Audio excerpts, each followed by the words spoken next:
নতুন বিয়ের পর ছেলেটি তার বউকে নিয়ে আসে এবং তার মার ফটোর সামনে প্রণাম করে তারা ঘরে চলে যায়। তারপর তারা রোমান্স করে।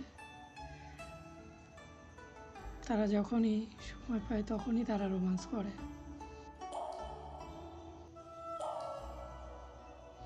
তারা এইভাবে খুব ভালো সময় পার করছিল। তারপর ছেলেটা একদিন কাজের জন্য বাইরে চলে যায়। তারপর ছেলেটা একদিন পড়াশোনার জন্য শহরে চলে যায়।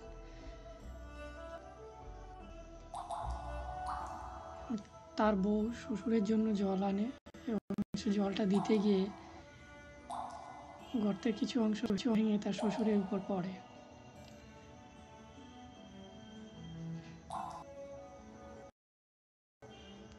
তার শ্বশুর তার বৌমার দিকে একটু অন্যরকমভাবে দেখছিল। তারপর তার বৌমাকে গর্তের উপরে তোলার জন্য চেষ্টা করে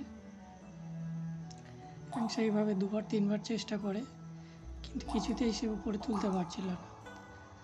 যতবারই চেষ্টা করছে ততবারই তার বৌমা তার গায়ের উপরেই পড়ছে।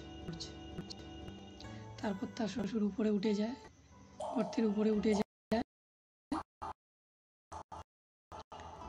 তার বৌমাকে টেনে তোলে এবং সে তোলার সময় বারবার তার শরীরের দিকেই নজর যাচ্ছিল। তারপর তার বৌমাকে উপরে তুলে নিল। তারপর একদিন রাতে খুব বৃষ্টি হচ্ছিল এবং তার শ্বশুর তার বৌমার ঘরে যায় এবং বৌমাকে ঘুমন্ত অবস্থায় দেখে।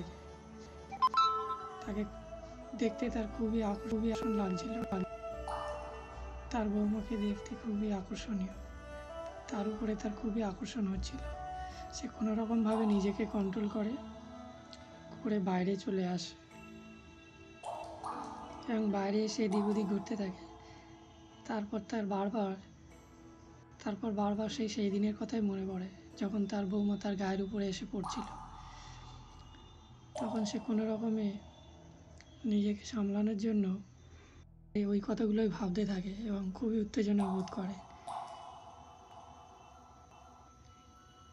এবং খুব উত্তেজিত হয়ে যায়। তারপর সে গিয়ে মদ খায় এবং মদ খেয়ে তার সেই চিন্তাভাবনা দূর করার জন্য চেষ্টা করে, কিন্তু সে মদ খাওয়ার পরে তার আরোই ওইসব কথা মনে পড়ে। সে বাইরে বৃষ্টির মধ্যে চলে আসে, এসে একটু ভেজে যাতে তার শরীরের গরমটা কমে, কিন্তু তাও তার কোনো মতেই স্বস্তি পাচ্ছে না এবং তার বৌমার কথাই বারবার তার মনে হচ্ছে এবং সে খুব ডিম করে তার বৌমার ঘরে যায়। তার বৌমা তখন ঘুমাচ্ছিল। সে তার বৌমার খাটের পাশে গিয়ে বসে এবং তার শরীরে হাত দিতে যায়। ঠিক সেই টাইমে তার পা লেগে জলের পাত্রটি পড়ে যায় এবং তখন বৌমা জেগে ওঠে। সে উঠে পড়ে। তার বৌমা বলে, বাবা কী চাই আপনার? বলে, আমার জল চাই। বলে তার বৌমা তাকে জল এনে দেয়। সে জলটা ঢকঢক করে একসঙ্গে খেয়ে নেয় পুরো জল। তার বৌমার দিকে তাকিয়ে থাকে অবাক হয়ে। তারপর তার বৌমা বলে, বাবা কিছু লাগবে? সে বলে, না ঠিক আছে, আমি এখন ঠিক আছে, তুমি শুয়ে পড়ো। বলে সে বাইরে চলে যায়। তারপরের দিন তার বৌমা নদীতে মাছ ধরতে যাবে বলে, তখন তার বৌমাকে নিয়ে সে নদীতে মাছ ধরতে যায় এবং তার বৌমা খুব খুশি হয়ে মাছ ধরছিল। হঠাৎ করে একটা সময় তার বৌমা নদীতে পড়ে যায় এবং সে তার বৌমাকে বাঁচায়।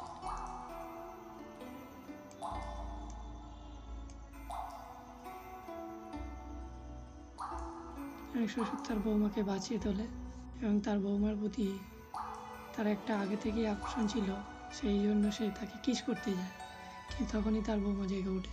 তার বৌমা বলে, বাবা আপনি কী করছেন? তার বৌমা বলে, বাবা আপনি কী করছেন? সে বলে, না তুমি তো অজ্ঞান হয়ে গিয়েছিলে, তাই আমি তোমাকে জাগানোর চেষ্টা করছিলাম। তখন তার বৌমা উঠে পড়ে এবং সেই টাইমে নৌকাটি একটু নড়ে আর সে গিয়ে আবার তার শ্বশুরের বুকের উপর পড়ে এবং তার শ্বশুর তখন তাকে জড়িয়ে ধরে এবং কিস করতে থাকে। একসময় তার শ্বশুর তার সঙ্গে জোর জবরদস্তি করে, সেই নৌকার মধ্যেই জোর করে তার সঙ্গে শারীরিক সম্পর্ক করে, সেই নৌকার মধ্যেই তার বৌমার সঙ্গে টপাটপ করে। তারপরে এসে ফিরে আসে, এসে সে মরতে যায়। তার বৌমা বলে, বাবা আপনি কী করছেন? বলে সে বলে, বৌমা আমার খুব ভুল হয়ে গেছে, অ্যাকচুয়ালি আমি নিজেকে কন্ট্রোলই করতে পারিনি, তাই এইরকম হয়েছে। তার বৌমা বলে, আপনি আমাকে মেরে ফেলুন। তারা দুজনেই কান্নাকাটি করছিল।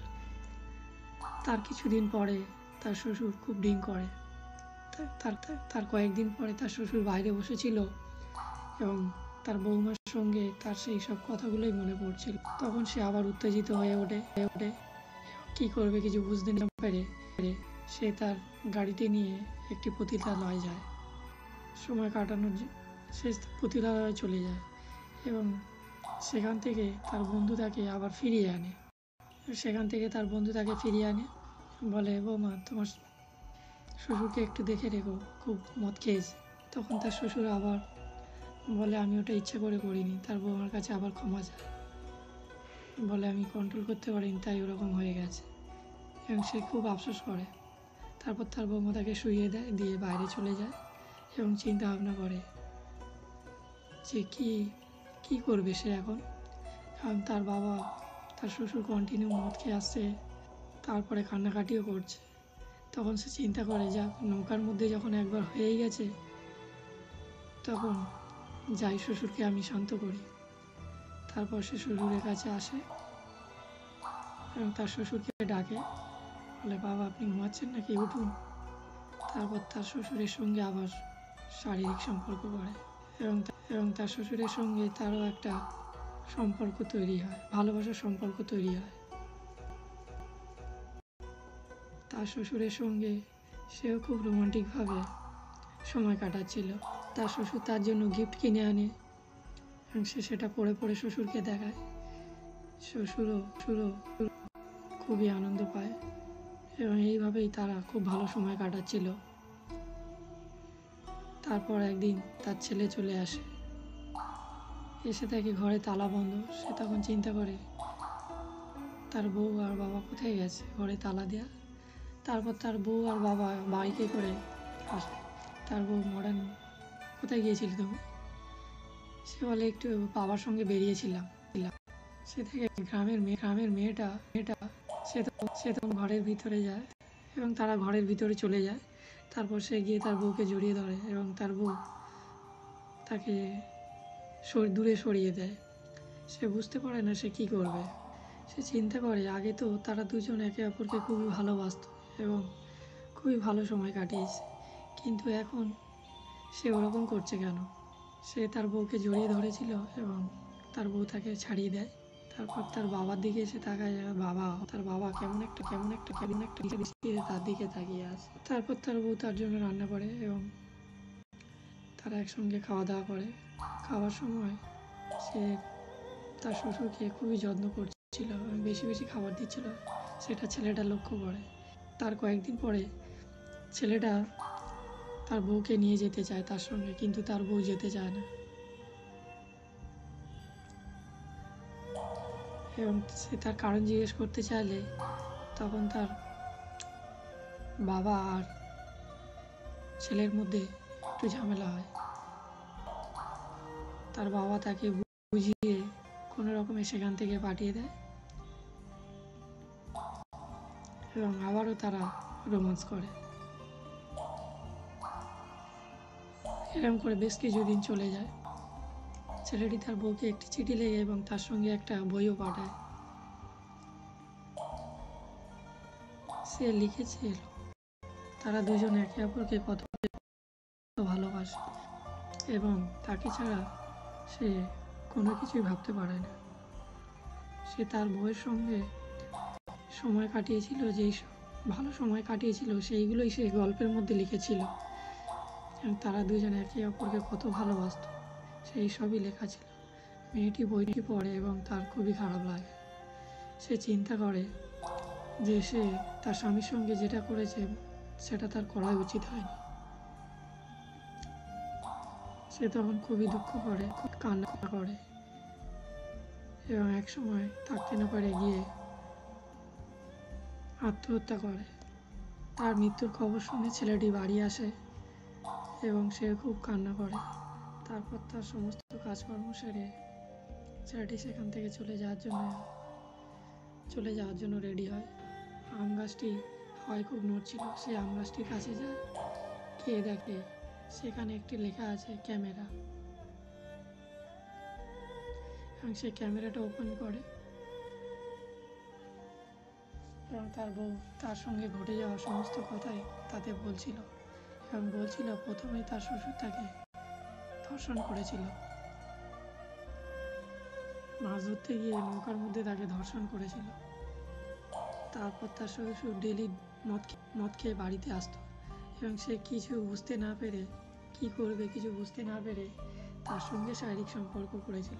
এইভাবে তাদের সম্পর্ক হয়েছিল। সে তার জন্য ক্ষমা চায়। তখন ছেলেটি তার ভুল বুঝতে পারে এবং সে তার বাবাকে নিয়ে সে নৌকায় করে নদীতে যায়। তার বাবাকে খুবই মদ খাইয়ে দিয়েছিল। তার বাবা মাতাল অবস্থায় ছিল তখন, দিয়ে নৌকার মধ্যে তাকে ছেড়ে সেই নদীতেই রেখে চলে এসেছিল এবং সেখানে তার বাবা মারা যায়। সে ওই আম গাছের নিচে এসে বসে খুবই আফসোস করতে থাকে, তার সঙ্গে এসব কী সব হয়ে গেল, এবং সে সারাদিন ওই আম গাছের নিচেই বসে থাকে। এখানেই এই গল্পটি শেষ। আশা করছি আপনাদের খুব ভালো লাগবে। ভালো লাগলে একটা লাইক আর সাবস্ক্রাইব